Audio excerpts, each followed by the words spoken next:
TJ, since we are talking about balancing high touch and high tech, before we get into high touch, which is a very key component of our discussion today, I just wanted to quickly pick your brain on, talking about high tech. How do you separate the hype around shiny tools from transformation that really matters? So there is obviously a lot of, hype and also excitement, right? As humans, we are kind of quite excited about where this technology may lead. Let me experiment with this and so on.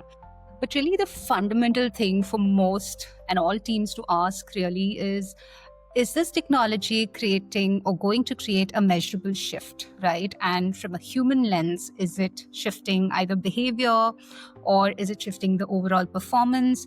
Is it improving my decision-making capability, organization-wide, and so on?